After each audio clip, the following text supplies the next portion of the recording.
Bonjour à toutes et à tous, je suis Fabien Emprunt, je suis ravi de vous accueillir à cette conférence du Printemps de la recherche en éducation. L'enjeu de cette manifestation est de promouvoir la place des recherches en éducation dans la formation universitaire et professionnelle des enseignants et des personnels de l'éducation, que ce soit en formation initiale ou en continu. Le thème choisi aujourd'hui porte sur l'intelligence artificielle et je vais assurer les fonctions de modérateur pour cette conférence. Donc, en effet, au cours de la conférence, vous allez pouvoir poser des questions en cliquant en bas à droite de votre écran sur l'icône questions. Je ferai ensuite une synthèse de ces questions que je poserai à la fin à Monsieur Colin de la Higuera, qui est donc notre conférencier d'aujourd'hui.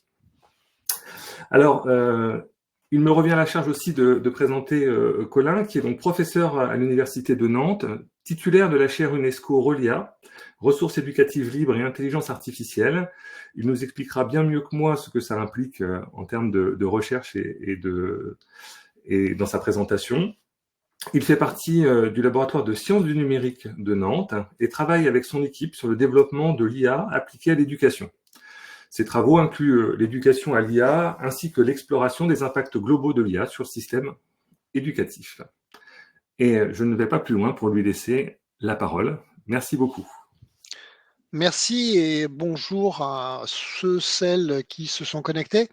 Donc effectivement, je crois que bon, j'ai été bien présenté, donc pas grand-chose à dire là-dessus. Je vais effectivement expliquer un petit peu quels sont les objets que je manipule, c'est-à-dire cette chaire et puis le rôle de l'UNESCO là-dedans.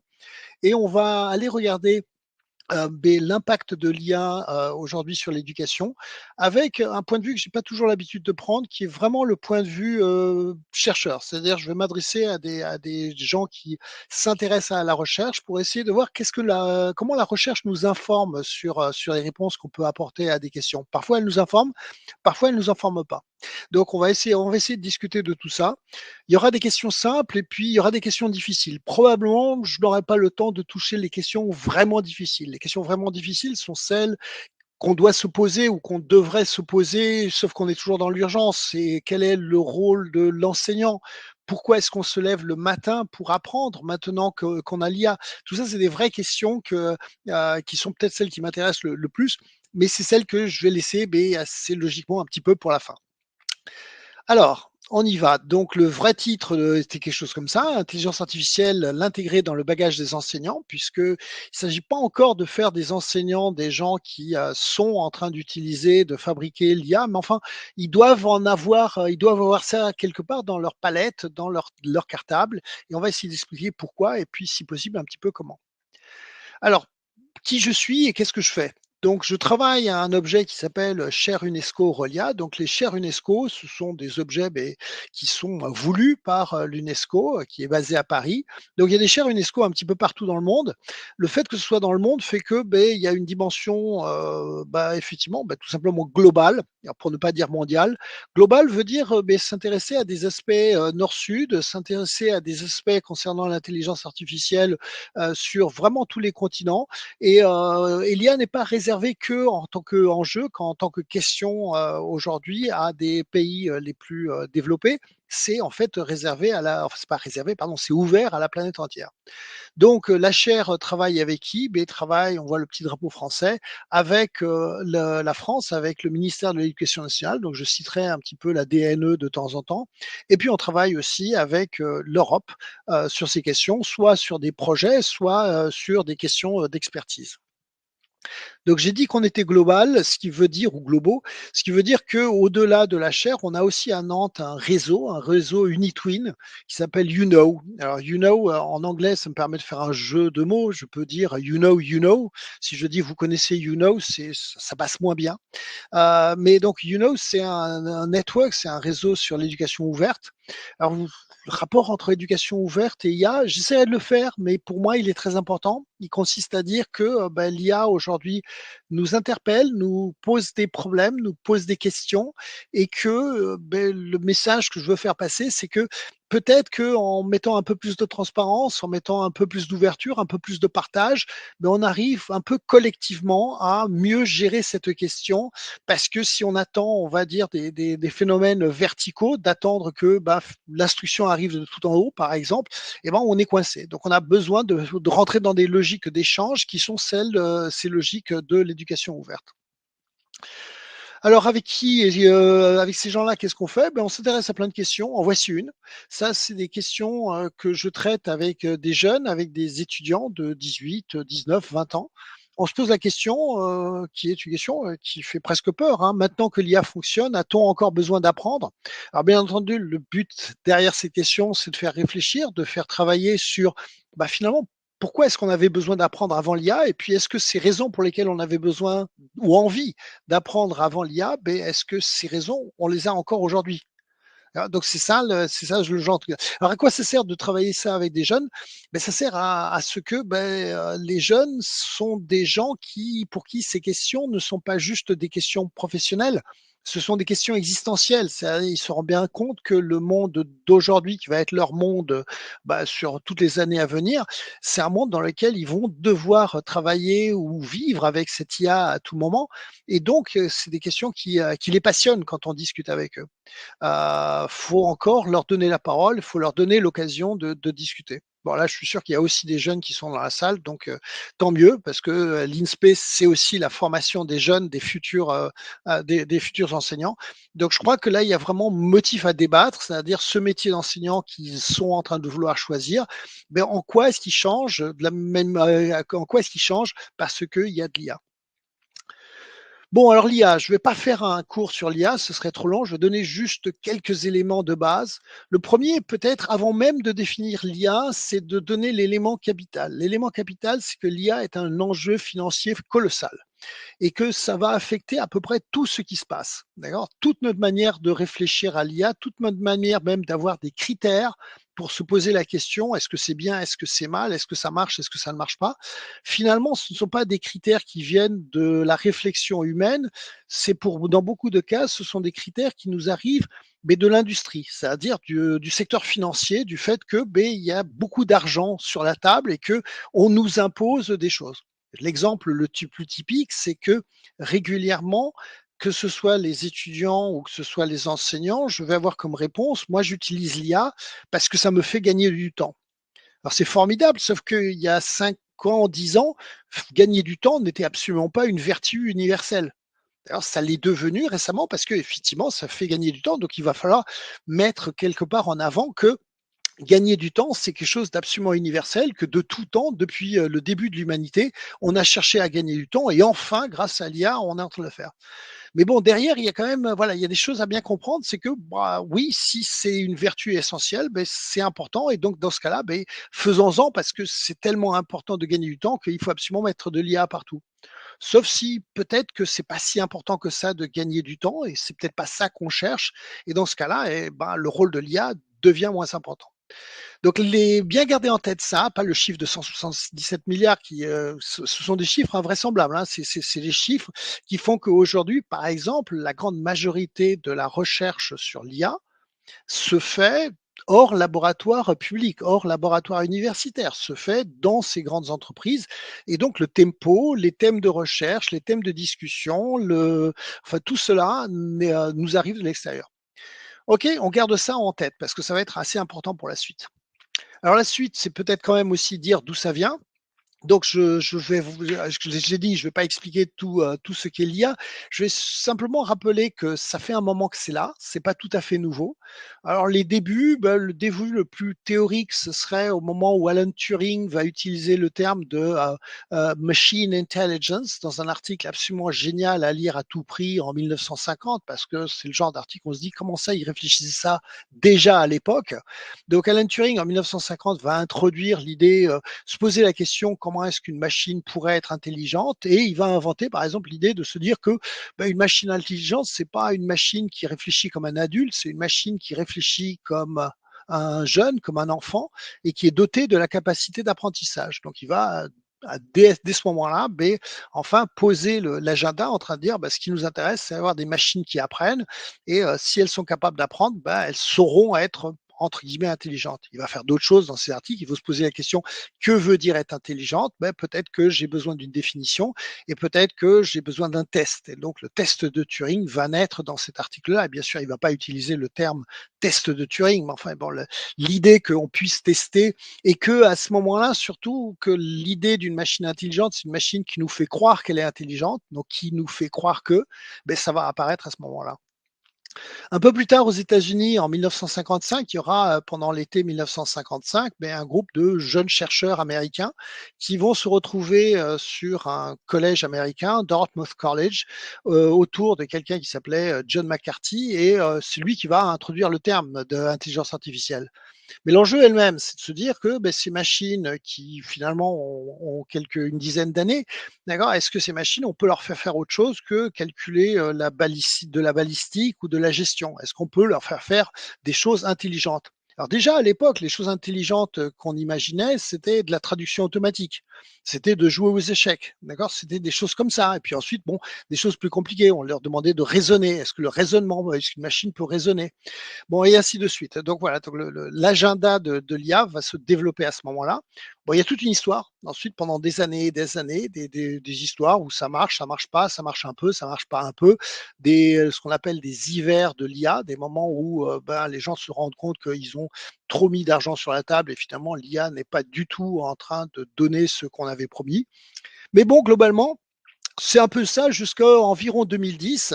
À partir de ce moment-là, alors j'ai rajouté une ligne sur le machine learning, c'est que toute cette phase de développement va se faire avec le développement des technologies d'apprentissage automatique. Donc, comment est-ce qu'une machine apprend? Donc, comment est-ce que je n'ai pas besoin de donner toute la connaissance à la machine, mais juste des faits, juste des données, et à partir de ces faits et des données, la machine est capable de construire le reste. Donc tout ça, ça va se développer pendant plein d'années. Et à partir de 2010, à partir de 2012, en particulier dans le domaine de l'image, mais très vite aussi dans le domaine du texte, il y a un autre mouvement qui va s'appeler le deep learning ou l'apprentissage profond, qui va être basé sur des réseaux de neurones, qui sont là aussi des idées très anciennes, qui datent même d'avant Alan Turing, enfin, peut-être pas avant, mais les mêmes années, les années 40, d'accord, et qui vont aller plus loin, vont se mettre à résoudre de multiples tâches, sans qu'on soit obligé de créer finalement une application pour chaque tâche, d'accord. Ces modèles commencent à prendre une certaine puissance, et le tout dégénère ou en tout cas a atteint son apogée le fameux 30 novembre 2022, quand OpenAI sort son ChatGPT, c'est-à-dire le rend public, et quelques semaines plus tard, il y a déjà 100 millions de personnes, dont moi, d'accord, qui vont avoir pris un compte pour pouvoir tester ce truc-là et vont effectivement être estomaqués. Donc on garde quoi en tête là-dessus? C'est juste qu'il y a tout un historique sur l'IA, mais dans cet historique, il y a des choses qui ont marché en leur temps, il y a des idées qui sont restées, tout n'est pas totalement nouveau, mais en même temps, il y a clairement des points de rupture, et un point de rupture important qui est celui de novembre 2022. Alors, se rappeler aussi que ces technologies, finalement, ne font rien de miraculeux. C'est presque surprenant. C'est-à-dire que ce que fait ChatGPT, c'est d'utiliser un modèle de langage. Un modèle de langage, c'est juste un prédicteur du prochain mot de la phrase. C'est-à-dire que si vous êtes capable de deviner, de donner une distribution de probabilité sur le prochain mot que je vais prononcer, vous êtes en train de le faire aussi bien que ChatGPT. OK, donc quelque part, ça s'est toujours fait. Ça faisait un moment avant ChatGPT qu'on avait ça sur les téléphones portables. Quand sur un téléphone portable, vous commenciez votre phrase et qu'il pouvait vous proposer le prochain mot, et c'est encore le cas aujourd'hui, et c'est pas ChatGPT qui fait fonctionner ça, vous étiez déjà sur des modèles de langage. Simplement, il le fait beaucoup mieux. Il le fait beaucoup mieux parce qu'il y a beaucoup plus de data qui sont rentrées dans la phase d'entraînement. Il y a voilà, une compréhension, parce que compréhension, c'est un mauvais mot. Il y a effectivement juste cette quantité faramineuse de data qui permet de faire un traitement statistique de bien meilleure qualité pour que ça marche. Et là, c'est vraiment très étonnant parce que, enfin, en tout cas, moi, ça m'a épaté à l'époque. Moi, quand on m'a expliqué qu'il y a cette entreprise américaine qui s'appelle OpenAI et qui s'est fixé la tâche de deviner le prochain mot, je me suis dit, ouais, c'est intéressant, c'est un joli problème. Mais que quand on m'a expliqué qu'en gros, résoudre ça, ça résolvait tous les problèmes de l'univers, là, on fait, ah bon? quel est le rapport entre juste pouvoir prédire le prochain mot, d'accord, et faire preuve d'intelligence tel qu'on le conçoit aujourd'hui. Donc, il y a quand même ce côté étonnant. Donc, pour l'instant, il n'y a pas cette capacité de faire du raisonnement, même si, bien sûr, cette IA-là commence à se combiner avec d'autres IA qui étaient des idées qui étaient un peu plus anciennes, d'accord, pour pouvoir justement faire du raisonnement, du sens commun, des choses donc un peu plus intéressantes. Alors, IA et éducation en mars 2025, puisque quand même on est devant un public INSPE, donc on va parler quand même plutôt d'éducation. Voilà une photo où j'ai la chance d'être. C'était au sommet sur l'AI Summit en février dernier et dans lequel il y a eu un petit sommet à côté. Donc, il y avait le grand sommet au palais, enfin,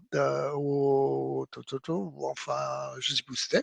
Et à côté, il y avait le petit sommet, sur IA éducation, mais où c'était important de voir que les gens qui sont là représentent l'OCDE, représentent le Conseil de l'Europe, représentent la Commission européenne et puis représentent le ministère français de l'Éducation nationale, la DNE, et tous étaient d'accord pour dire que c'était un enjeu absolument colossal, qu'il fallait en particulier mettre les enseignants, trouver les façons de former les enseignants, de faire en sorte que les enseignants soient à même d'être là-dedans.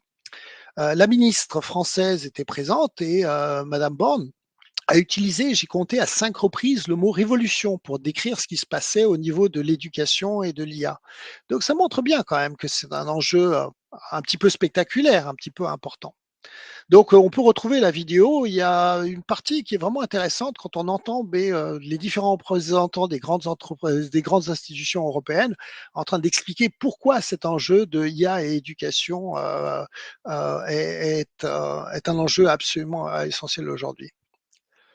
Situation, alors pourquoi est-ce que c'est important? Alors voilà des chiffres. Les chiffres, ils sont compliqués. C'est des chiffres que j'ai trouvés. La ministre en a donné d'autres. Je vais donner ceux de la ministre. La ministre a dit au lycée, 100% des élèves utilisent l'IA et puis on calcule que c'est à peu près un enseignant sur trois. Voilà, qui utilise de façon régulière. Bien sûr, dans utiliser, il peut y avoir utiliser professionnellement, utiliser non professionnellement. Professionnellement, pour un élève, ça veut dire pour faire ses devoirs, pour travailler, pour apprendre, en bien ou en pas bien, mais enfin bon, il s'en sert pour son métier d'élève. Pour un enseignant, c'est moins clair que les enseignants soient en train de l'utiliser et en nombre suffisant pour exercer leur métier d'enseignant. Donc c'est un enjeu, d'accord, cette asymétrie entre les uns qui utilisent massivement et les autres qui n'utilisent pas massivement, c'est vrai que c'est un enjeu pour la suite.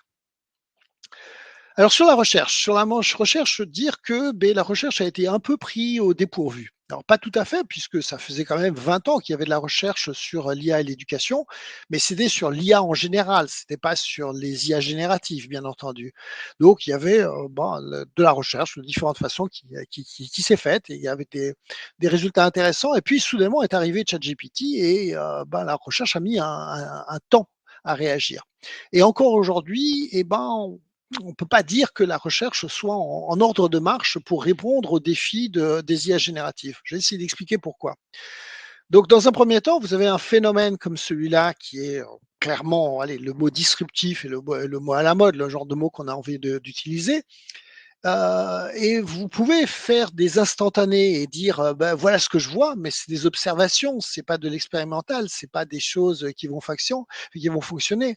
Vous pouvez aussi faire des analyses de type je pense que, d'accord, j'ai mon opinion, il me semble que, mais là aussi vous n'êtes pas en train de vous baser sur des faits, sur des suivis de cohortes, sur le genre de choses que l'éducation aime bien faire quand elle fait de la recherche. Donc il a fallu attendre un temps, et vers un peu la fin de 2023, 2024, on a pu enfin commencer à avoir des études un petit peu sérieuses sortir. J'en parlerai de quelques-uns, d'accord, pour dire, on observe que voici la façon d'utiliser ChatGPT ou des IA génératives, voici ses effets sur les élèves, voici les effets sur les enseignants. Mais, et là, je propose un article plutôt que d'autres. C'est un article qui est même pas sorti. Vous voyez la date, c'est avril 2025, mais qui se lit assez bien, qu'on peut trouver, qui est un article open source, et qui est un article où en fait, c'est des chercheurs qui ont lu tous les articles. Donc ça nous aide, ça nous permet mais quand même de savoir un petit peu leur analyse et qu'il faut une analyse un peu systématique et un peu critique de tous les articles qui ont pu être publiés dans les endroits qui comptent concernant l'impact des IA génératives sur l'éducation. Et leur avis est presque méchant, c'est de dire que ben, on est très très loin de faire les choses très scientifiquement. On en est au stade, vous savez, dans une discipline où vous confondez les corrélations avec les conséquences, c'est-à-dire des implications. Donc vous vous dites ah il y a une corrélation entre utiliser ChatGPT et avoir des bons résultats. Ben, ça veut dire que quand on utilise ChatGPT, on a des bons résultats. Alors que l'autre hypothèse est possible, c'est on utilise ChatGPT parce qu'on a un bon élève et qu'on a envie de s'en servir. Donc il y a des choses assez intéressantes dans cet article-là. Je reciterai à différents moments des choses par rapport à ça. Le deuxième élément que j'ai mis sur ce slide, c'est un moteur de recherche que j'ai découvert et qui marche bien. Les gens sont en train de l'alimenter des articles qui sortent sur les IA génératives et l'éducation. Et donc, c'est un moteur de recherche qui vous permet de rechercher spécifiquement dans la littérature là-dessus. Alors notez que les 2 articles sont en anglais et que, bah, côté français, j'ai du mal à trouver des bons points d'entrée, des endroits où on trouve des belles collections, partagées de ressources recherche sur, des IA génératives. Si des gens ont ça et ben, je serais ravi de les avoir et de les pointer dans des futurs de m'en servir d'abord et de les pointer dans de futurs exposés. Alors pourquoi est-ce que l'éducation est un enjeu particulier? Beh, parce que c'est un vrai terrain de jeu pour, l'IA. L'IA, c'est intelligence artificielle. Quand vous réfléchissez au mot intelligence, ben, c'est un mot qui s'exerce dans certains domaines en particulier. Typiquement, le domaine des jeux. Quand on voit des enfants et qu'on voit qu'ils jouent bien à un jeu, on dit oh qu'est-ce qu'il est intelligent ce petit. D'accord. Si vous êtes un bon joueur d'échecs, un bon joueur de je sais pas de Go, d'accord, on va dire de vous que vous êtes intelligent. Alors moins aujourd'hui qu'hier d'ailleurs. Hein. Hier, quand il n'y avait pas les IA qui battaient les meilleurs humains, ben vous étiez très intelligent. J'ai eu la chance de connaître cette époque-là où j'étais un bon joueur d'échecs et on disait qu'est-ce qu'il est intelligent Colin. Bon, le jour où Kasparov a été battu par une machine, mon pédigré, mon statut a quand même sacrément diminué. Mais même aujourd'hui, voilà. Et donc c'est aussi pour ça que les chercheurs en IA et puis les entreprises qui font de l'IA se sont beaucoup bagarrés pour réaliser des IA qui pouvaient gagner à des jeux. Bon, le deuxième secteur dans lequel, bien sûr, le mot intelligence, auquel on associe facilement le mot intelligence, c'est l'éducation. Donc, c'est assez vite que les grandes entreprises d'IA et d'IA générative ont utilisé l'éducation comme benchmark, d'accord? C'est-à-dire comme endroit sur lequel vous pouvez démontrer que vous êtes meilleur que votre voisin. Quand une nouvelle IA générative sort, elle va commencer par faire voilà, des tableaux dans lesquels elle démontre que elle aurait eu 19 sur 20 au bac alors que le concurrent n'aurait eu que 18 sur 20. Donc c'est pas par hasard, c'est parce que quelque part dans notre esprit, être bon à des examens universitaires ou être bon à des examens de l'école serait une preuve d'intelligence. Et à partir de ce moment-là, bah, c'est assez logique que c'est un endroit sur lequel vont s'exciter les convoitises, les bonnes idées aussi des entreprises. Bon, ensuite, parce que c'est un besoin. On a besoin, je crois, dans le monde, je l'ai peut-être pas là-dessus, de 69 millions d'enseignants. Donc, il y a en Europe aussi, on a du mal, on a une crise de vocation. Donc, les uns et les autres sont en train de se demander est-ce que l'IA peut jouer un rôle dans l'éducation? Ça ne veut pas dire remplacer les enseignants, mais peut-être jouer un rôle pour pouvoir appuyer ce secteur, pour pouvoir donner à respirer, permettre aux enseignants de faire certaines choses et pas d'autres. Donc il y a une demande quoi pour que l'IA rentre là-dedans. Il y a un besoin. Et puis c'est un marché. C'est un marché qu'on a découvert pendant Covid. Pendant Covid, soudainement, eh ben, les gens ont découvert que, peut-être pas vrai, peut-être qu'il y avait d'autres gens qui le savaient déjà avant, mais on a eu cette impression que de nombreux acteurs se sont engouffrés dans un marché de l'éducation parce que, d'abord parce que les pays étaient prêts enfin à dépenser de l'argent pour l'éducation et parce que, voilà, il y avait des opportunités à travers l'enseignement en distanciel. Il y avait des opportunités pour les entreprises d'arriver avec des nouveaux produits, avec dans des marchés qui étaient presque considérés comme vierges.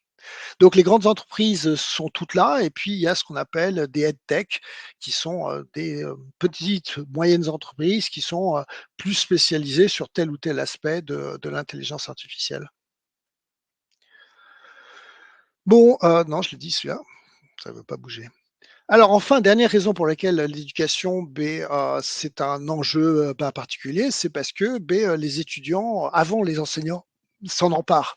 De ça, on l'a vu chez nous avec à Nantes, une étudiante a fait une étude déjà en 2024 en examinant, en discutant en qualitatif. Hein, c'est pas une recherche fondamentale comme avec des grandes populations, mais en discutant avec les étudiants, et puis effectivement, les étudiants se servaient de l'IA parce que ça marche. Donc ça marche veut dire toutes sortes de choses, mais ce ressenti de ça marche, ça m'apporte quelque chose en tant qu'étudiant, il est là, d'accord, il est inévitable. Même si nous, en tant qu'enseignants, on peut arriver à la conclusion que ouais, ça marche pas parce que ça. Si de l'autre côté, du côté des élèves, du côté des adolescents ou ensuite des universitaires, des étudiants, on a l'impression que ça marche, et ben ça suffit. C'est pas la peine de rentrer dans une discussion pour savoir si en réalité ça marche pas. Un deuxième élément que j'aime bien raconter, c'est une enquête parmi tant d'autres qui date aussi de juin 2023, donc on est déjà il y a presque 2 ans, où les étudiants, dans des élèves avaient utilisé ChatGPT et à la maison, et on leur demandait est-ce que ça marche, ils disaient oui, j'ai des meilleures notes. Alors c'est intéressant, hein, ce sera une des questions dures, celle-là. C'est est-ce que le fait qu'on ait des meilleures notes veut dire que ça marche? D'accord? Est-ce que avoir des meilleures notes, finalement, ça devient l'indicateur absolu, celui qui permet de dire un truc marche parce qu'on a des meilleures notes? Et c'est important parce que, bon, je rentre pas dans la discussion qu'on aura sans doute tout à l'heure, mais tant que l'enjeu c'est d'avoir des meilleures notes, la réponse est oui, ça marche. Il faut absolument utiliser ce genre de choses-là. Troisième chose, et qui est une petite étude aussi qui a son importance, mais pour dire ça marche. Aux États-Unis, les élèves utilisaient à la fois ChatGPT et puis à la fois des tuteurs. Des tuteurs, c'est des cours particuliers. Et donc, le résultat est sans appel. 85% des élèves et des étudiants, hein, c'était une population moitié-moitié, que 85% disent bah, je préfère utiliser ChatGPT. Euh, c'est plus efficace, more efficient. Euh, alors, ce qui est intéressant, c'est un peu dedans de voir les raisons, d'accord? Et les raisons, elles sont, il y en a 2. D'abord, c'est la disponibilité. C'est évident que vous pouvez poser la question quand vous êtes dans le besoin, c'est-à-dire quand quand vous êtes en train de faire juste avant de faire votre contrôle ou enfin au moment où vous révisez. La deuxième raison, c'est oui, mais en fait, l'IA ne me juge pas. Donc ça, c'est aussi quelque chose qui revient systématiquement, c'est ce côté, je veux bien travailler avec une IA parce que j'ai l'impression que l'IA ne me juge pas et en tant qu'apprenant, quand je suis dans l'échec, je n'aime pas le regard de l'humain, de la personne qui me juge. D'accord. C'est pas moi qui le dis, c'est ce qui revient assez systématiquement. Bon, toujours dans la section ça marche, donc ça, c'est les résultats sur PISA à l'âge de 15 ans, et ces résultats déjà anciens puisque ça doit dater d'il y a 1 an et demi. Je pense que donc jusque-là, dans ces résultats, on voit que donc l'IA était meilleure, toujours la même chose, hein, à obtenir des meilleurs résultats sur des examens, sur les preuves de langue et puis les épreuves de sciences. En maths, ce n'était pas le cas en 2023. J'aimerais bien retrouver des résultats plus récents. Ils ne sont pas sortis, mais je pense que sur des résultats de PISA maths, aujourd'hui, les dernières versions des IA qui sont capables de faire du raisonnement, ou en tout cas un peu de raisonnement, sont nettement meilleurs que ça. Voilà, donc on retient à ce stade que les IA fonctionnent. Ou c'est pas la question que les IA fonctionnent. Les IA sont perçues comme fonctionnant. Il y a suffisamment d'éléments pour que les élèves, peut-être les parents, peut-être les ministres ont envie d'utiliser les IA parce que donnerait l'impression que ça marche. Je vous rappelle que j'avais donné un article au départ qui disait pas tout à fait le contraire, qui disait ceci n'a pas été prouvé par la science. Par contre, il y a une différence entre la science qui n'a pas prouvé que les IA fonctionnent, mais par contre, la perception populaire, le vote du public, d'accord, qui nous dit que ça fonctionne. Voilà, donc là, je fais une petite section avec juste des questions un petit peu pratiques et que dit la recherche par rapport à ces questions pratiques. Puis-je faire l'impasse? D'accord? C'est-à-dire, ça revient systématiquement, c'est bon, en fait, j'aime pas l'IA, je trouve que c'est des méchants, je trouve que que je suis contre, d'accord? Est-ce que je peux faire l'impasse? Est-ce que je peux dire je n'en veux pas? Ça peut passer par je n'en veux pas, c'est-à-dire je demande à l'État français d'interdire l'IA à l'école. D'accord? Ou voilà, où je demande pourquoi est-ce que on ne me donne pas le détecteur qui doit exister et que en fait on refuse de livrer pour telle ou telle raison. Bon donc réponse, c'est la mienne, c'est qu'il y a pas photo. On ne peut pas faire l'impasse sur l'IA. Un enseignant, surtout un enseignant qui démarre, peut pas dire je n'ai pas envie de comprendre ce phénomène parce que quelle que soit la discipline, sa discipline, ça va être impacté ou est déjà impacté, est largement déjà impacté. C'est-à-dire les élèves s'en servent bien ou pas bien, des fois bien. D'accord, il faut bien comprendre qu'il y a des fois des usages où on est bluffé. Un élève qui n'a pas accès comme ça à une aide, à quelqu'un qui peut l'aider, peut aller interroger l'IA pour dire aide-moi à comprendre ce concept parce que moi j'y arrive pas tout seul. Donc il y a toute une série de choses qui se passent et dans lesquelles des élèves s'en sortent très bien. Quand je discute avec mes meilleurs étudiants en tirent un profit extraordinaire et pas pour juste gagner du temps, mais pour faire des choses, pour explorer des possibles qu'ils ne pouvaient pas explorer ou qu'ils n'exploraient pas éventuellement avant. Donc il y a plein d'excuses pour faire l'impasse, dont certaines qui sont justifiées. On se dit que quelque part, oui c'est ça, que c'est des irresponsables qui sont à la tête de ce truc-là, que ce truc-là représente un danger existentiel. Donc tout ça c'est entendable, tout ça c'est réel, tout ça c'est des choses qu'il faut effectivement discuter. Mais un enseignant, à mon avis, ne peut pas ne pas comprendre ce qui est en train de se passer. Et comprendre, ce n'est pas juste regarder de loin, c'est aussi pratiquer un peu, tester, jouer avec, s'informer, peut-être se former, enfin j'espère se former à faire ça. Deuxième question, est-ce que là on parle de l'IA, ouais, j'ai fait AI, désolé, de l'IA et les IA génératives. Est-ce que c'est exactement la même chose? Non. Donc bien comprendre que la question qui est sur toutes les lèvres, c'est la question des IA génératives. C'est ChatGPT et puis ce qui est arrivé ensuite. Mais en réalité, il y a plein d'autres outils IA. Il y a plein d'autres outils IA à l'intérieur de l'éducation et en particulier de l'éducation nationale. Donc, on a plutôt de la chance en France. On a des gens à la DNE, je veux dire du bien de la direction du numérique éducatif, qui font un énorme boulot de suivi, de participation au débat au niveau européen pour discuter avec leurs collègues, pour essayer de voir ce que d'autres font, qu'on peut aussi faire en France, et aussi un travail avec les entreprises pour essayer de faire développer des outils IA made in France et surtout contrôlé in France. D'accord, il suffit pas d'être made in France, il suffit on a envie quelque part que des équipes d'enseignants, de chercheurs, enfin des gens un petit peu sérieux qui regardent un peu ça et que ce soit pas juste des intérêts commerciaux qui l'emportent. Donc on a quand même une démarche là-dessus qui est assez exceptionnelle en France et qu'on va pas trouver dans les autres pays. Donc il existe des enjeux sur les IA génératives, mais il existe aussi des enjeux sur plein d'outils IA qui sont proposés aujourd'hui en enseignement et sur lesquels on peut avancer presque sans peur. C'est-à-dire en train de se dire, ah bah ouais, il y a des communautés, il y a des accompagnements pour pouvoir aller là-dessus. Alors une question qui revient systématiquement, celle de la détection. Est-ce qu'il existe le détecteur? Est-ce que le détecteur, ça existe? Et là, j'ai une réponse qui est, elle n'est pas ambiguë, elle est de dire à la fois oui et non. Alors, non d'abord. Donc non, il n'existe aucun détecteur aujourd'hui. Un détecteur, ce serait quelque chose qui vous donnez la copie d'un élève, vous tenez la dissertation d'un élève et vous avez une réponse et la preuve de la réponse. D'accord? Ça suffit pas juste de dire ceci a été fait par une IA avec une certitude de 80% qui ne veut pas dire grand-chose.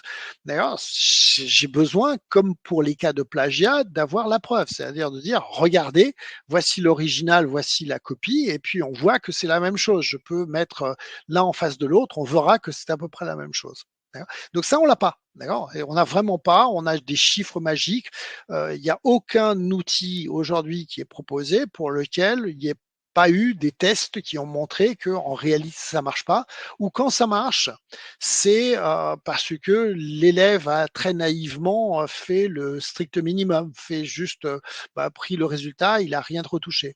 Mais vous avez des outils en tant qu'élève que vous pouvez utiliser pour prendre le résultat de ChatGPT et puis soit vous le changez vous-même à la main certains mots, vous le rendez plus crédible, vous lui donnez un petit peu votre coloration personnelle, soit vous avez carrément des outils, vous faites passer votre copie fabriquée par ChatGPT dans ces outils qui s'appellent des humanizers et puis en échange, et ben hop, voilà, vous obtenez une nouvelle version qui, elle, devient entre guillemets indétectable.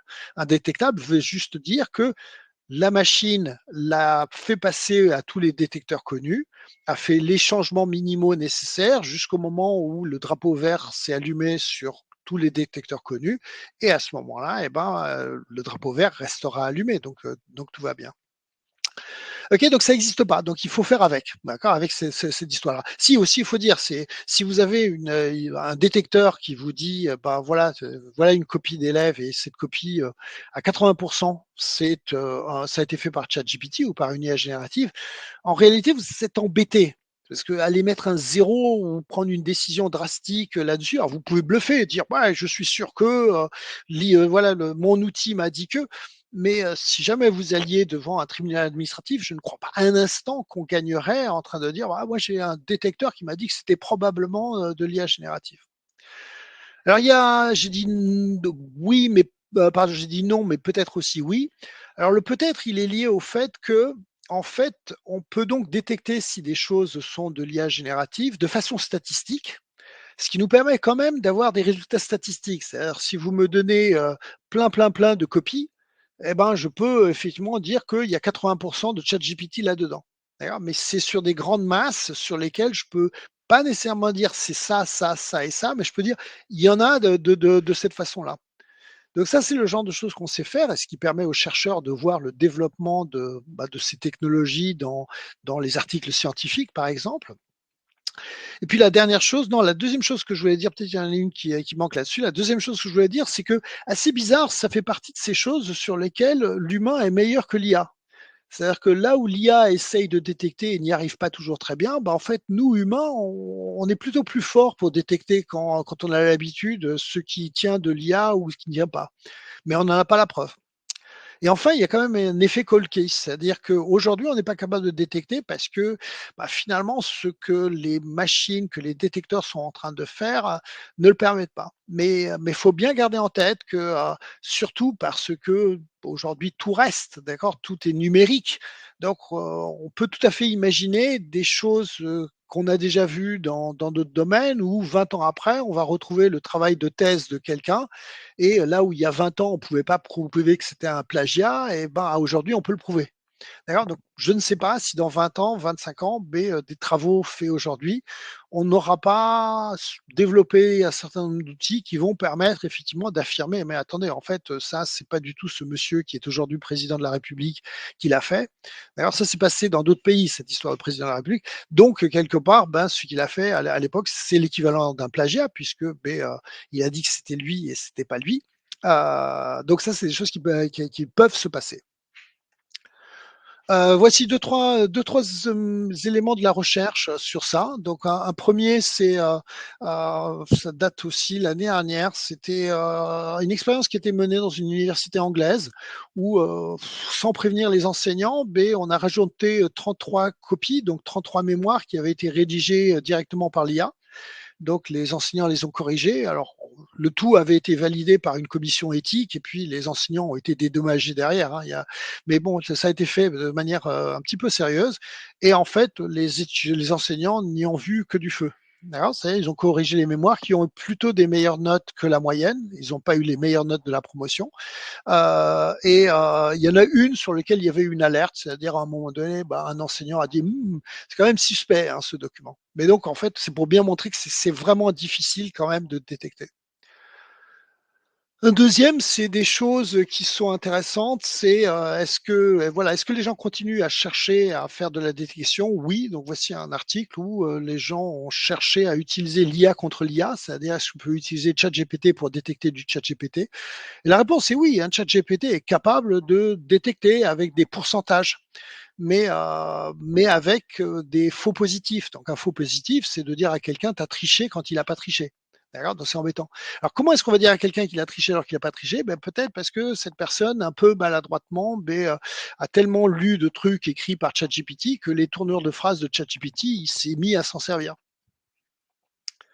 Puis-je apprendre tout seul? Alors c'est la minute publicitaire, d'accord? Donc répondre, en fait, plus sérieusement que oui, on peut apprendre d'abord parce qu'on peut jouer directement avec et puis surtout ce que c'est le moment aussi de parler d'éducation ouverte. C'est-à-dire que au delà des formations qui vont exister, qui existent déjà à l'éducation nationale pour les cadres en place, au-delà des formations qui j'espère vont commencer dans les INSPE, enfin je l'espère le plus vite possible, au-delà de ça, il y a quand même des outils qu'on peut utiliser, des formations, des tutoriels, dont cet excellent livre, donc d'un livre qu'on a produit avec la DNE et 4 autres ministères de l'éducation en Europe, et voilà, et dont une version chinoise est sortie il y a quelques jours et qui est là. Donc comme c'est un livre ouvert, ça veut dire que c'est un livre gratuit, c'est un livre qu'on peut télécharger. On cherche IA pour les enseignants, un manuel ouvert, et on peut le trouver. Puis-je apprendre à prompter? Bah, la réponse est oui. Comment? Ben en pratiquant et puis en fait, j'ai tapé, «apprendre à prompter» sur, mon moteur de recherche et j'ai trouvé, plein de tutoriels, plein de méthodes, plein de vidéos. Donc faut comprendre des choses, faut comprendre que prompter, beh, s'apparente moins à de la recherche d'informations avec un outil de type, voilà Google. D'accord, mais s'apparente beaucoup plus à quelque chose de type, un agent conversationnel, donc une conversation que je dois avoir avec un agent, avec une entité pour obtenir le résultat qui m'intéresse. Oui, voici un exemple, mais c'est pas le seul de recherche où les gens se sont amusés, c'est pas le cas puisque c'est de la recherche, sont allés décortiquer, tout ce qu'on peut trouver dans un prompt, quelle pourrait être, une espèce de typologie de toutes les façons de prompter possibles. Mais voilà, on trouve aujourd'hui, l'embarras du choix, dire qu'il y en a un qui fonctionne. Je crois que c'est en essayant et puis en se posant la question, pourquoi est-ce que certains élèves, certaines personnes obtiennent de meilleurs résultats en promptant que d'autres? Parce que, ben, effectivement, au bout d'un moment, on comprend qu'il faut donner à la machine les éléments de contexte, qu'il faut donner à la machine, finalement, le rôle qu'elle doit jouer pour répondre. Enfin, il y a un certain nombre de points de passage où petit à petit, ces choses-là se font. Alors certains vont parler de l'art du prompting pour croire que c'est quelque chose de très artistique. Plus ça avance, plus ça devient la technique du prompting, donc quelque chose qui peut s'apprendre techniquement. Que puis-je dire à mes élèves? Donc, ça, c'est une question, c'est pas compliqué, mais c'est vrai que, ça mériterait bien sûr, hein, ça devrait être peut-être plus dans les questions difficiles. Donc je passe du temps avec mes étudiants, c'est pas la même chose que des élèves, c'est certain, ils sont plus grands, mais j'essaie de passer un moment, en début d'année pour dire: «Bon, bah, voilà». D'abord leur faire comprendre que je sais ce que c'est que l'IA, que c'est pas un espèce de truc qu'ils peuvent utiliser de leur côté sans que je comprenne ce qu'ils sont en train de faire. Et puis ensuite rentrer dans un dialogue pour qu'on essaye de voir, beh, finalement, dans quel cas est-ce que c'est une bonne idée de l'utiliser ou pas? Sans en arriver, en tout cas moi à mon niveau, à dire: «Là, tu as pas le droit, là, tu as le droit». Bon, ils ont pas le droit pendant les examens, ça c'est à peu près clair, mais quelque part chez eux, je vais pas leur interdire d'utiliser ça pour explorer parce que, ben, finalement ils sont chez eux, ils font ce qu'ils veulent. Voilà, mais il faut leur expliquer que les résultats de l'apprentissage ne sont pas si avérés que ça, qu'il faut aussi que quand moi je note, j'arrête de noter juste la qualité. Il faut que je note des choses qui sont justement hors du champ de l'IA, comme l'originalité, par exemple. Voici un des articles peut-être les plus intéressants, celui à connaître, s'il y en a un, c'est peut-être celui-là, qui est plutôt par des Turcs d'ailleurs celui-là. Donc c'était un scénario, c'est en mathématiques où on a demandé à 3 groupes d'élèves, où on a coupé la population en 3. Il y a un tiers qui avait le droit d'utiliser ChatGPT pour faire leurs devoirs, un autre tiers qui utilisait un truc qui s'appelait ChatGPT ou GPT Tutor, c'est-à-dire vous prenez un ChatGPT, vous en faites un chatbot un peu pédagogique. Chatbot pédagogique, c'est si vous lui demandez 2 plus 2, ben, la réponse c'est sais-tu ce que fait 1 plus 1? En gros, on vous aide à trouver la réponse, mais on vous donne pas la réponse. Et le troisième groupe n'avait le droit à rien. Okay. Et donc, ben, sur les devoirs à la maison, il n'y a pas photo. Le groupe qui utilisait GPT base, donc le chat GPT, ben, obtenait les meilleurs résultats parce que ben, ça allait plus vite et puis on faisait moins d'erreurs que si on utilisait d'autres choses. Mais par contre, quand on faisait l'épreuve de restitution, ce qui pourrait s'appeler un contrôle 2 semaines après, eh ben, c'était effectivement GPT. Les étudiants qui utilisaient GPT avaient de moins bonnes notes. Peut-être pour finir celle-là.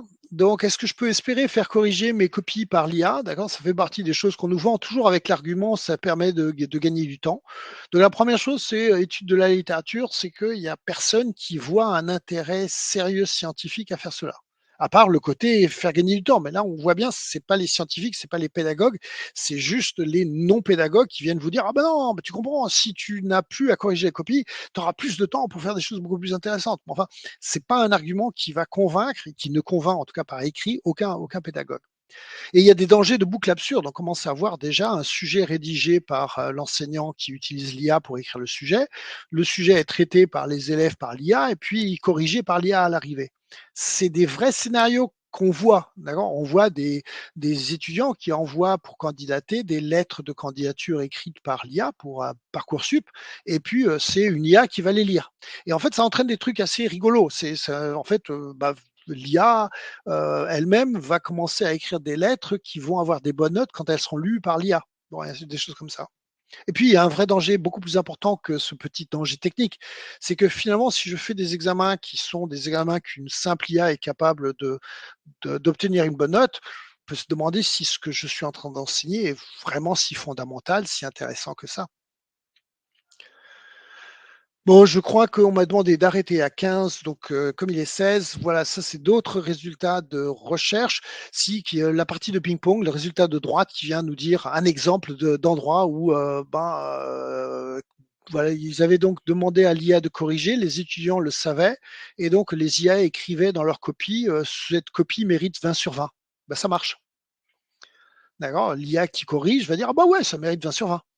Voilà, pour différentes raisons. Enfin, ensuite, on apprend comment le faire, mais enfin, pour faire simple, c'est ça. Allez, je prends même pas le risque de passer au prochain suivant. Il y a plein de questions qui sont supplémentaires en plus de celle-là. Je crois que j'en ai abordé quelques-unes. Et je m'arrête sur un slide un peu intermédiaire. Et Fabien, c'est à toi. Eh bien, merci beaucoup pour cette présentation. On a pour l'instant reçu un certain nombre de questions dans le module questions. N'hésitez pas à en reposer. Alors, tout d'abord, deux questions un petit peu générales. Donc, la première, elle porte sur la compréhension de l'étude que tu as présentée sur, aux États-Unis, l'étude de GPT contre un tuteur. La personne demande ce que c'est que -3 + 3 aux États-Unis. Qu'est-ce que ça veut dire? Oui, c'est en fait, c'était le lycée et le bachelor. Donc, c'est vraiment les 3 années qui précèdent le baccalauréat. Enfin, on aurait pu dire 15, 21. Enfin, c'est la même compréhension. C'est vraiment les dernières années de lycée et les premières années d'université ou de college. Merci. Et une autre question un peu générale, cette fois sur l'impact environnemental. Est-ce qu'il est vrai que quand on envoie une requête sur ChatGPT, on pollue? Voilà. Est-ce que ça pollue énormément, l'IA? Alors, déjà, quand on fait quelque chose, ça pollue? La réponse est oui. Est-ce que ça pollue énormément? Ça dépend. Il y a des différences entre des requêtes texte et des requêtes images. D'accord? Des requêtes images, quand je dis tiens, je vais faire à Dali ou à une IA qui génère des images. Bon, je vais lui faire m'en faire une petite cinquantaine et comme ça, je pourrais choisir la meilleure. Là, on pollue bien quand même, hein. Il y avait des comparatifs qui expliquaient que générer par IA une image pouvait consommer la même quantité d'électricité que charger un téléphone portable. Est-ce que c'est beaucoup de charger un téléphone portable? C'est pas rien. En tout cas, on se retrouve sans téléphone portable pendant 1 heure en attendant qu'il charge. Donc, on a l'impression, en tout cas, que ça consomme. Euh, un des grands enjeux aujourd'hui, et c'est un enjeu pour les enseignants, c'est de se retrouver dans un environnement dans lequel, certes, on consomme, mais on aimerait bien savoir combien. C'est-à-dire, on aimerait beaucoup plus de transparence là-dessus. Et là aussi, les enjeux financiers font que tout est fait pour que ce soit pas très transparent. D'où ce que les universités des régions sont en train de faire, qui sont en train de dire, bah, très bien, on va déployer euh, des IA, une IA générative, mais à l'échelle d'un lycée, à l'échelle d'une région. Et puis à ce moment-là, nous, on va compter combien d'électricité on est en train de dépenser. Donc, on ne va pas compter, certes, l'électricité qui va être dépensée au moment de la conception, de la création du modèle de langage. Ça, cette partie-là, on n'en a absolument pas le contrôle. Mais au moins, effectivement, chaque requête, savoir combien ça coûte. Donc ça, c'est vraiment quelque chose qui est en train de se faire de plus en plus. Et ça me semble une très, très bonne idée. Voilà. Mais par contre, oui, là, il y a des choses quand même inquiétantes. C'est quand aujourd'hui les collégiens ou les lycéens ou parfois les adultes utilisent ChatGPT plutôt que d'utiliser Google, il y a quand même un problème. Parce que c'est vraiment des chiffres, on les a pas, mais on pense que, moi, les chiffres que je connais, c'est ça coûte 10 fois plus cher en électricité d'utiliser ChatGPT pour poser une question que pour poser la même question à un moteur de recherche. Et donc là, il y a deux réactions en même temps que tu parles, hein, Ouais. sur est-ce que l'IA ne fait pas économiser par ailleurs d'autres ressources? Et puis, il y a quelqu'un qui transmet une référence. Alors, seules les questions ne sont pas publiques, hein, mais donc quelqu'un qui propose une référence sur l'IA frugale. On a beaucoup entendu parler d'IA frugale, notamment avec l'IA chinoise qui vient d'être proposée, et puis une IA frugale aussi en France. Ouais, mais oui, je pense que. Alors moi, j'aime bien utiliser le mot IA vertueuse. Donc c'est un peu ringard, un peu vieillot, mais parce que bon, il y a cet enjeu-là. Il y a des enjeux enfin, il y a plein d'enjeux qui concernent les enseignants, qui sont par exemple des questions comme euh, l'IA qui participe au pillage de la connaissance. D'accord? Donc ça aussi, ça préoccupe les enseignants. Donc on se sent, ce que j'ai dit tout à l'heure, quelque part, on n'a parfois pas envie de l'utiliser, en train de dire, mais en fait, si c'est mauvais pour la planète, si ça pille la connaissance, si mes données privées s'échappent, si c'est moi-même qui sont, une phrase qui revient, c'est j'alimente le monstre, quoi. C'est-à-dire que chaque fois que j'écris une requête, effectivement, tout ça, c'est de la data qui va servir à créer les futurs IA. Donc la question elle est plus globale, elle est plus générale que juste la question écologique qui est super importante. Mais on a envie en tant qu'enseignant, de se dire bon, enfin moi j'ai une série de conditions, j'ai une série de choses que j'aimerais voir s'exprimer. Donc j'aimerais que l'IA fasse ça, ça, ça et ça. Donc c'est en train de se passer. Je vois des choses arriver. Je vois que devant cette prise de conscience, il y a des initiatives pour que ces mots-là, frugal, etc., ne soient pas, prennent du sens. Ouais. Alors, il y a des questions un peu plus techniques, je me permets de te la poser par rapport au TAN, donc aux traductions automatiques neuronales. La personne souligne que tu ne l'as évoqué, cette histoire de traduction qu'au début de ta conférence. Alors, est-ce que c'est une volonté? Quel est le lien entre IA et traduction automatique neuronale maintenant? Ouais, c'est pas une volonté, c'est un phénomène, c'est un enjeu en éducation puisque les premiers, on va dire, à être affectés, c'est les profs de langue. C'est eux qui se retrouvent, mais déjà avant l'arrivée de ChatGPT, puisque donc ça nous enseigne un certain nombre de choses. On avait interrogé les profs de langue déjà en 2020, 2021, et on trouvait des collègues assez désemparés, quoi. C'est-à-dire, c'était des collègues à qui on disait, tu sais, enfin les IA à l'époque génératives, non, les IA ou les TAN, enfin ce qu'on trouve Google Translate ou DeepL, ouais, mais en réalité, ça marche pas. Et puis, il y avait toujours un agrégé pour sortir un super exemple bien tarabiscoté pour montrer que là-dessus, cette IA s'était plantée. C'est un peu le même genre d'ailleurs de choses qu'on voit avec les IA génératives, de dire, regardez, là, ça fait une grosse erreur, ça montre que ça marche pas. Mais il y avait déjà à l'époque cette différence entre des experts qui disaient que ces traducteurs automatiques ne fonctionnaient pas et les gamins de 12 ans qui trouvaient que ça marchait vachement bien. D'accord. Et en fait, la bagarre était perdue parce que, parce que bon, ben, eux, ils s'en emparaient et puis ils faisaient leurs devoirs avec. Et on avait des témoignages d'enfants, enfin de jeunes de 12 ans, 13 ans, qui disaient, bah ouais, mais moi j'essaye de faire les devoirs, mais une fois que j'ai fait les devoirs, un peu par acquis de conscience, je refais, je repose la question, mais cette fois-ci à DeepL, et ben, j'arrive à voir que la réponse de DeepL est meilleure que la mienne. Donc ensuite, j'ai un problème. Qu'est-ce que je fais? Je rends mon devoir à moi ou je rends le devoir qui a été fait par DeepL qui est bien, dont le résultat est meilleur? Donc ces questions-là, elles existaient déjà à l'époque. Donc pour les enseignants, il y a un temps d'avance, on va dire, des questions de comment est-ce que je gère l'IA. Il y a un temps d'avance à cause des questions de traduction. Voilà. Maintenant, ensuite, il y a d'autres questions, mais je pense que pour l'enseignant, c'est probablement autour de ça que je peux répondre. Alors, il y a des questions plus sur les pratiques des enseignants, alors notamment, évidemment, tu l'imagines, les pratiques évaluatives. Donc, est-ce qu'on ne doit pas adapter nos évaluations?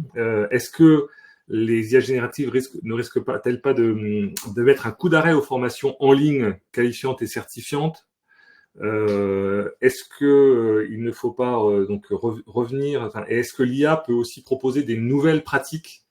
Ça peut être l'occasion de générer des nouvelles pratiques de formation. Donc, voilà. C'est ouais, ça c'est tout ça, c'est une super bonne question, hein.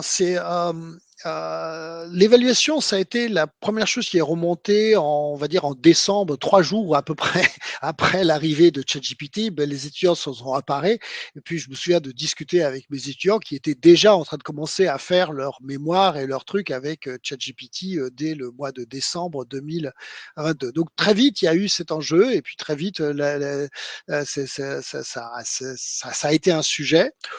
Euh, le sujet continue, ça pose des problèmes avec des enseignants qui sont parfois désemparés, qui ont de tout temps donné à faire des devoirs à la maison ou des dissertations en philosophie, des choses comme ça, et qui aujourd'hui n'ont plus envie de les donner parce qu'ils ont juste l'impression de lire du chat GPT à chaque fois.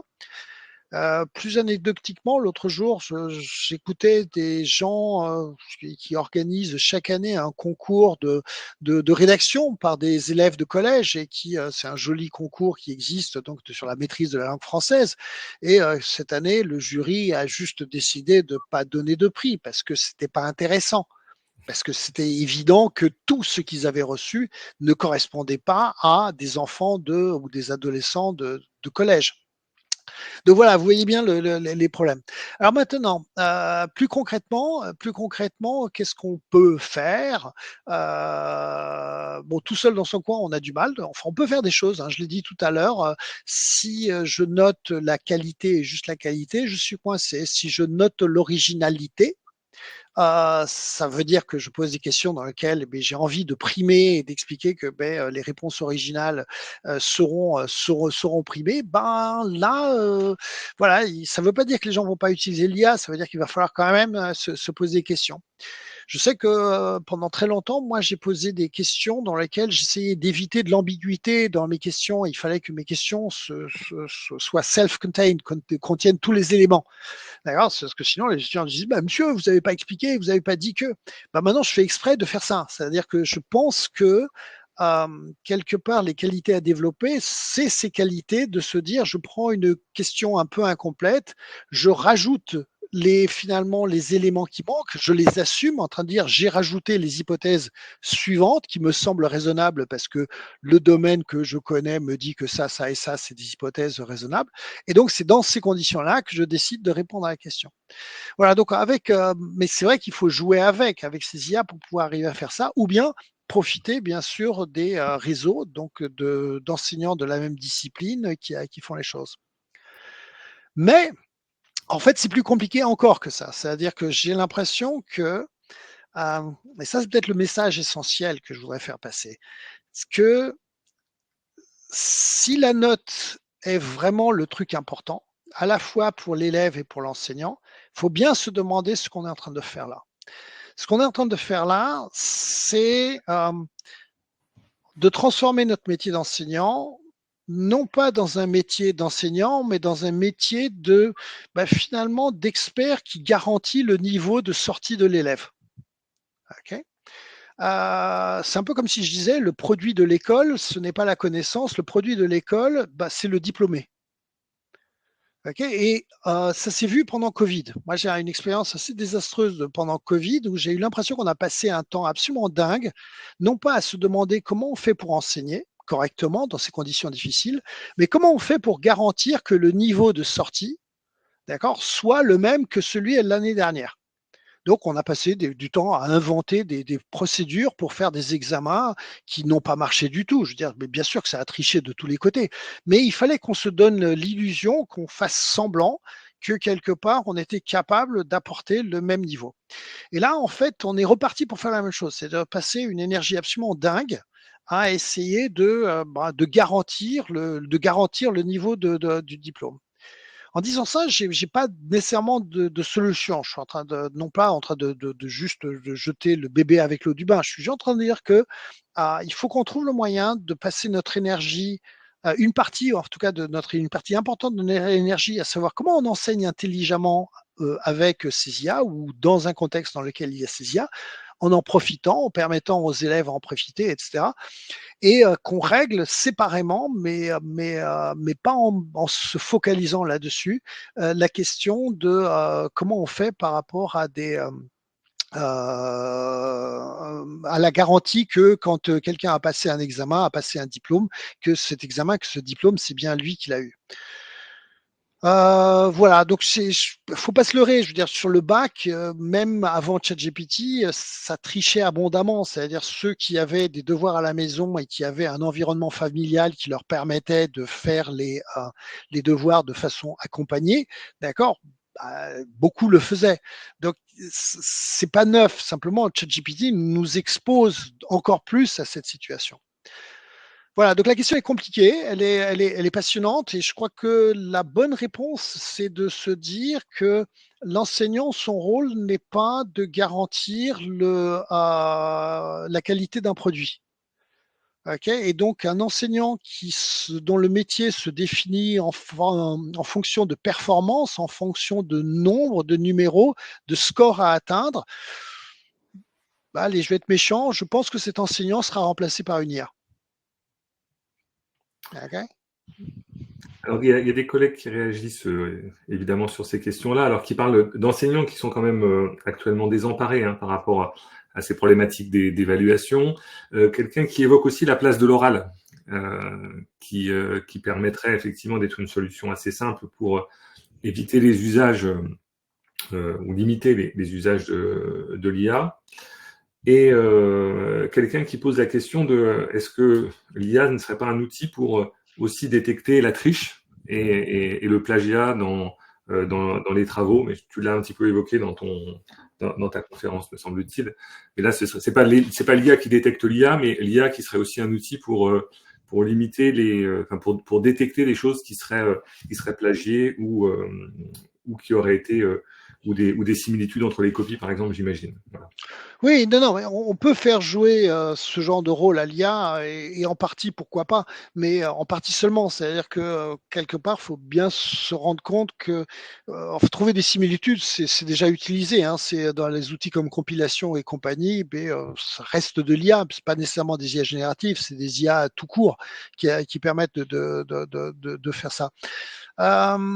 Sur le côté désemparé, je m'en doute. Je veux dire, je suis enseignant aussi. Je me fâche. Demain, j'ai un cours à 9h30 du matin. Je vais me fâcher parce que mes étudiants sont dans une logique de la note, la note, la note, et que quelque part, tous mes montages pédagogiques, didactiques se cassent la figure juste parce que il y a cette pression devant la note qui fait que quelque part ça se passe pas, on va dire, comme prévu. Donc les euros, oui, il y a un problème économique là qui se pose. Il faut bien aussi comprendre que des euros, si vous les faites sur votre temps de classe, comment on fait? Et si on les fait hors du temps de classe, où est l'argent pour le payer, quoi? Donc là, il y a une discussion qu'il faut mener. Et puis aussi, il y aura des pressions pour dire oui, mais vous comprenez, le stress, un oral, c'est pas la même chose. Là, on le voit. Mais je pense quand même que c'est une bonne chose et que effectivement, les élèves doivent être emmenés à répondre effectivement oralement de manière plus générale en utilisant un petit peu tout pour répondre à des questions. Je crois beaucoup au travail communauté par communauté. Je crois beaucoup que les profs de physique devraient bosser avec les autres profs de physique et que ça se passe déjà comme ça, hein, c'est-à-dire pour entre eux s'échanger des trucs, qu'est-ce qui marche pas. Alors c'est là aussi les INSPE font des groupes de travail pour pouvoir avancer discipline par discipline. Les solutions en maths ne seront pas les mêmes que les solutions en histoire ou en géographie. On va s'autoriser quelques minutes de dépassement. On s'était dit jusqu'à 40 parce qu'il y a beaucoup de questions qui viennent dans le chat.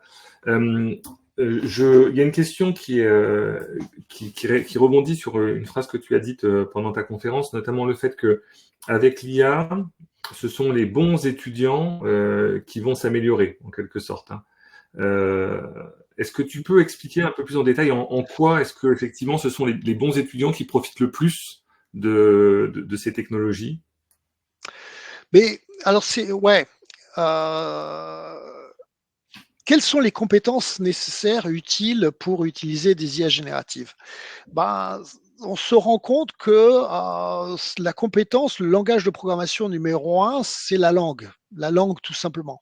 Et donc, savoir bien expliquer les choses à ChatGPT, c'est-à-dire en fait avoir à la fois le vocabulaire précis qui permet de le faire, avoir à la fois des connaissances culturelles, des connaissances sur le domaine qui nous permettent de poser les bonnes questions, c'est ce qui fait la différence. Moi je laisse les étudiants utiliser ChatGPT pendant mes cours et je passe derrière, je regarde quelles sont les requêtes qu'ils font, qu'est-ce qu'il y a les prompts qu'ils font. Bah, l'étudiant un peu moyen va se contenter, par exemple, de prendre ma phrase qui a été construite justement pour poser problème, de l'énoncer, va copier-coller ça et puis va avoir une mauvaise réponse et il va être très déçu. Le bon étudiant va savoir mettre en contexte ma question, va pouvoir donner du contexte lié au cours, va utiliser des mots précis plutôt que des périphrases et va avoir des bonnes réponses. Petit exemple, récemment, on avait fait ici une fête de la science où on faisait juste au grand public voilà, essayer d'utiliser ChatGPT pour savoir comment fonctionne un volcan. Bon, très bien. Donc, ils écrivaient une phrase, comment fonctionne un volcan, et puis ChatGPT envoyait un truc basé sur un mélange de Wikipédia et d'autres choses, avec quand même des termes techniques un petit peu compliqués. Donc, les gens avaient appris que on pouvait dire à ChatGPT, parle-moi comme si j'avais 10 ans.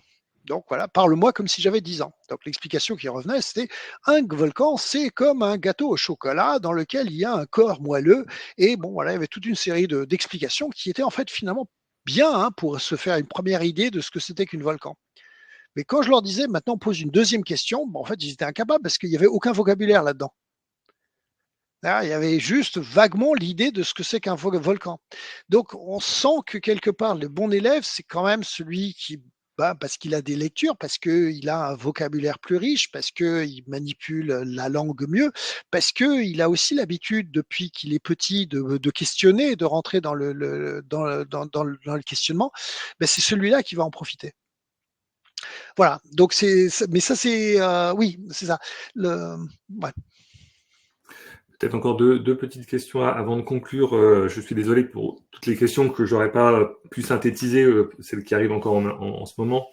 Mais une question un peu plus générale de politique éducative qui revient à plusieurs moments dans vos questions, c'est est-ce qu'on ne se trompe pas un peu de cible en cherchant à enseigner ChatGPT et plutôt que d'enseigner, comment est-ce que ces outils fonctionnent, leurs dangers, le manque de créativité, l'uniformisation, l'influence de l'origine des données, et le fait qu'on se serait aussi trompé avec les précédentes révolutions, tu as évoqué ce mot révolution, avec les précédentes révolutions technologiques comme la télévision, l'informatique avec le plan IPT, etc., se tromper de cible en enseignant l'outil au lieu de former à des compétences plus générales.